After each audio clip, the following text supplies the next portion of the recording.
ഇന്ന് തന്നെ ഡൗൺലോഡ് ചെയ്യൂ. കാണൂ നിങ്ങളുടെ ഫേവറേറ്റ് ഷോസ്. പണ്ടത്തെ റോഹനെ നമുക്ക് തിരിച്ചു കിട്ടി. കോളേജിൽ പഠിക്കുമ്പോൾ ഇതുപോലുള്ള എന്തെല്ലാം പരിപാടികൾ കാണിച്ചിട്ടുണ്ട്. എന്തായാലും ഇന്നത്തോടെ രാജു ഒരു കുന്ന് ചാരവും പിന്നെ ഓർമ്മയും ആകും. നിങ്ങൾ എന്തിനാ അതിലിടപെടുന്നത്? നിങ്ങൾ പോയെ. രാജു, ഹൃതിയെ സോറി കേട്ടോ. ഇവരെന്തെങ്കിലും പറഞ്ഞിട്ടുണ്ടെങ്കിൽ ഐ എം വെരി സോറി. നീ പാടാ. ഇവന്മാർക്ക് പെരുമാറാൻ അറിയില്ല. കൂട്ടുകാരായി പോയില്ലേ, എനിക്കൊന്നും പറയാൻ പറ്റില്ല. ഐ എം വെരി സോറി കേട്ടോ. നിങ്ങൾ വാ, നമുക്ക് അങ്ങോട്ടേക്ക്. മേഡം പൊയ്ക്കോ. റോഹൻ സാറേ, സോറി. ഞങ്ങള് അപ്രതീക്ഷിതമായിട്ട് ഇവിടെ വെച്ച് കണ്ടപ്പോ ജസ്റ്റ് ഒന്ന് സംസാരിച്ചതേ ഉള്ളൂ. സാരമില്ല രാജു, ഞങ്ങളുടെ കല്യാണം കഴിയുന്നവരല്ലേ ഉള്ളൂ ഇതൊക്കെ. അതിനുശേഷം ചിലപ്പോ രാജുവിന് ഹൃതികയോട് സംസാരിക്കാൻ കഴിയില്ലല്ലോ. അയ്യോ, തെറ്റിദ്ധരിക്കാൻ പറഞ്ഞല്ലോ കേട്ടോ. കല്യാണം കഴിഞ്ഞ എനിക്ക് ഹൃതികയ്ക്കും ഒരുപാട് സംസാരിക്കാൻ കാണുമല്ലോ. അതിനിടയ്ക്ക് രാജുവിനോടൊന്നും സംസാരിക്കാൻ കാണില്ലല്ലോ എന്നാണ് ഞാൻ ഉദ്ദേശിച്ചത്. അതെ സാർ. ആ, എങ്കിൽ രാജു വയ്ക്കും.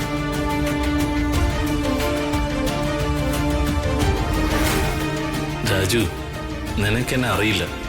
ഞാൻ എന്തെങ്കിലും ആഗ്രഹിച്ചിട്ടുണ്ടെങ്കിൽ അത് സ്വന്തമാക്കാൻ വേണ്ടി ഏതറ്റം വരെ ഞാൻ പോവും. അതും വെറും വസ്തുക്കൾക്ക്. ഇപ്പൊ ഞാൻ സ്വന്തമാക്കാൻ ആഗ്രഹിക്കുന്നത് ജീവനുള്ളൊരു പെണ്ണിനെയാണ്. അതും ഞാൻ ഇഷ്ടപ്പെട്ട പെണ്ണിനെയാണ്. ആ പെണ്ണിനെ സ്വന്തമാക്കാൻ ഞാൻ എന്തൊക്കെ ചെയ്യുമെന്ന് എനിക്ക് തന്നെ അറിയില്ല. അതിനെതിരെ നിൽക്കുന്ന നിനക്ക് എന്ത് സംഭവിക്കുമെന്ന് കണ്ടു തന്നെ അറിയണം രാജു.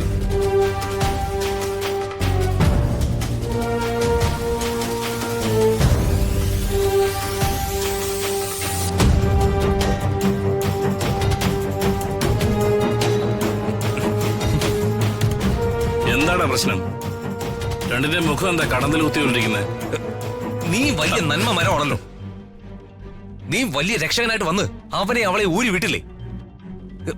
എടാ, അവനെ കളിയാക്കാൻ കിട്ടിയ നല്ലൊരു ചാൻസ് നീ തുളച്ച് കൈ തന്നില്ലേ?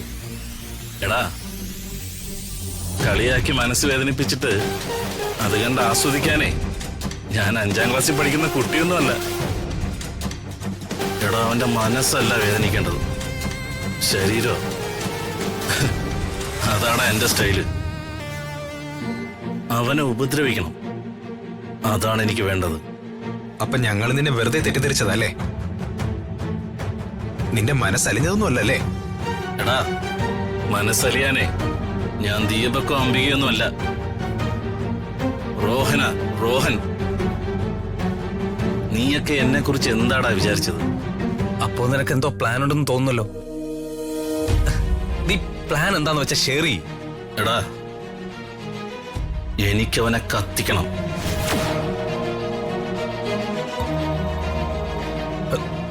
കത്തിക്കാനോ? അതേടാ. എടാ, നീ എന്താടാ പറയുന്നേ? ഈ ബർത്ത്ഡേ ദിവസമായിട്ട് അവനെ കൊല്ലാനോ? നീ ഇത്ര ഫീൽ ആവാൻ ഇന്ന് അവന്റെ ബർത്ത്ഡേ അല്ലല്ലോ, എന്റെ ബർത്ത്ഡേ അല്ലേ? അവനെ തീർക്കണം, അതാ എനിക്ക് വേണ്ടത്. മച്ചാനെ, അത് വേണ്ട. അത് ശരിയാവില്ല. വെറുതെ എടുത്ത് ചാടല്ലേ? ഞാൻ അങ്ങനെ വെറുതെ എടുത്ത് ചാടാൻ മണ്ടനൊന്നുമല്ല. മുന്നും പിന്നും നന്നായിട്ട് ആലോചിച്ചിട്ടേ ഞാൻ എന്തും ചെയ്യൂ.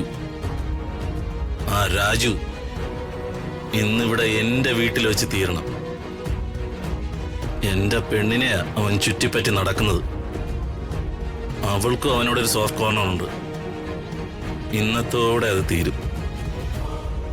എടാ, ഒരു ചൊല്ലുണ്ട്, കണ്ണകന്ന മനസ്സകന്നു. കുറച്ച് ദൂരത്താണെങ്കിൽ ആൾക്കാർ പരസ്പരം മറന്നോടും. എന്നേക്കുമായിട്ട് അവ ഇല്ലാതായി കഴിഞ്ഞാൽ എന്നേക്കുമായിട്ട് അവൻ അവളുടെ മനസ്സിൽ നിന്ന് തന്നെ മാഞ്ഞോടും. മച്ചാ, ഞാനുണ്ട് കൂടെ. നീ എന്ത് പറഞ്ഞാലും ഞങ്ങളുണ്ട് കൂടെ. നീ പറ, ഞങ്ങൾ എന്താ ചെയ്യണ്ടേ? രാജുവിനെ എങ്ങനെയെങ്കിലും ഡ്രസ്സിംഗ് റൂമിലെത്തിക്കണം. എന്നിട്ട് അവിടെ അങ്ങ് തീയിടണം. അത്രയേ ഉള്ളൂ. തീയിട്ട് കൊല്ലാൻ? അതെ, അവൻ തീ പിടിച്ച് ചാകട്ടെ, നിങ്ങൾക്കെന്താ? ഞങ്ങൾക്കെന്താ, ചാവട്ടെ. എന്നാ പിന്നെ എങ്ങനെയെങ്കിലും അവനവിടെ വരുത്തിച്ച് വേണ്ടതെന്താന്ന് വെച്ചാൽ നിങ്ങൾ ചെയ്യും. ബാക്കിയുള്ളതൊക്കെ നമുക്ക് വരുന്നിടത്ത് വെച്ച് കാണാടാ. ഓക്കേടാ, നമുക്ക് അങ്ങനെ തന്നെ ചെയ്യാം.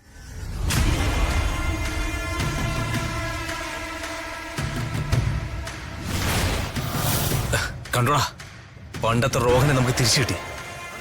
കോളേജിൽ പഠിക്കുമ്പോ ഇതുപോലുള്ള എന്തെല്ലാം പരിപാടികൾ കാണിച്ചിട്ടുണ്ട്. എന്തായാലും ഇന്നത്തോടെ രാജു ഒരു കുന്ന് ചാരവും പിന്നെ ഓർമ്മയും ആകും. ഓർമ്മേ, എന്റെ ഇപ്പോഴത്തെ ചിന്തകളില് ഫുള്ള് റോഹന്റെ കല്യാണക്കാരിയാ. അത് എത്രയും ഗ്രാൻഡായിട്ട് നടത്താൻ പറ്റുമോ അത്രയും ഗ്രാൻഡായിട്ട് തന്നെ നടത്തണം. കാരണം വർമ്മയ്ക്ക് അറിയാലോ, എനിക്ക് ആണായിട്ടും പെണ്ണായിട്ടും അവൻ മാത്രമേ ഉള്ളൂ. എനിക്കും ഹൃദയ മാത്രമേ ഉള്ളൂ. കല്യാണം ഗ്രാൻഡായിട്ട് തന്നെ നടത്താന്നാ ഞാനും ചിന്തിക്കുന്നത്. ആകെയുള്ള ഒരു മകളുടെ കല്യാണത്തിന് പിശു കാണിക്കേണ്ട കാര്യമില്ലല്ലോ. ജീവിതത്തിൽ ഒരു പ്രാവശ്യം മാത്രമാ ഒരു മാരേജ് ഫംഗ്ഷൻ ഗ്രാൻഡാക്കാൻ നമുക്ക് കഴിയുന്നത്. തീർച്ചയായും നമ്മളിത് ഗ്രാൻഡാക്കും. ഇതുവരെയും ഈ കേരളം കാണാത്ത കല്യാണമായിരിക്കണം ഹൃതികയുടെയും റോഹന്റെയും. കുറെ വർഷങ്ങൾക്ക് മുമ്പ് ഒരു കല്യാണം നടന്നിരുന്നില്ലേ? ഒരു ഗ്രൗണ്ടൊക്കെ വാടകയ്ക്കെടുത്ത് കുറെ സെറ്റൊക്കെ ഇട്ട് ഒരു ബഡാ കല്യാണം. ഞാൻ കേട്ടിട്ടുള്ളത് ഈ ബാഹുലി സിനിമ ചെയ്തിട്ടുള്ള ആർട്ട് ഡിപ്പാർട്ട്മെന്റ് ആണ് അവിടെ സെറ്റ് ഇട്ടെന്ന. അതിനെ വെല്ലുന്ന കല്യാണമായിരിക്കണം ഇവരുടേത്. എങ്കിൽ പിന്നെ ഗുണാക്കേവന്റെ സെറ്റ് ഇടാം. കാരണം ഇതിലും വലിയൊരു ദുരന്തം ഹൃതിക മേഡത്തിന്റെ ജീവിതത്തിൽ ഇനി വരാനില്ല. അതൊക്കെ നമുക്ക് ശരിയാക്കാൻ സാഗരജ. എല്ലാം സാഗരജന്റെ ഇഷ്ടം പോലെ തന്നെ നമുക്ക് നടത്താം. എല്ലാത്തിനും ഞാൻ തന്റെ കൂടെ ഉണ്ടാവും. അതോർത്ത് താൻ വിഷമിക്കണ്ട.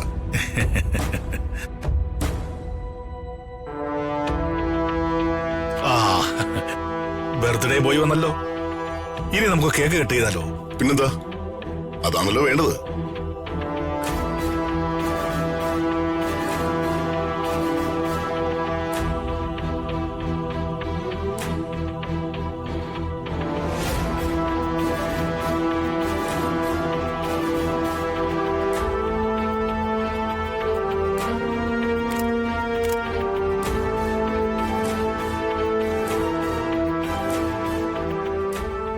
രാജു, കേക്ക് കട്ടിങ്ങിന്റെ ഫോട്ടോസ് ഒന്ന് എടുത്തു തരാമോ, ഇഫ് യു ഡോണ്ട് മൈൻഡ്?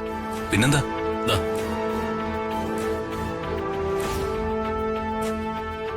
എന്നാ പിന്നെ നമുക്ക് കേക്ക് കിട്ടിയ മോനെ. എല്ലാരും ഇങ്ങോട്ട് ചേർന്ന് നിന്നേ. രാജു, എല്ലാരും ഫോട്ടോ കിട്ടണം കേട്ടോ.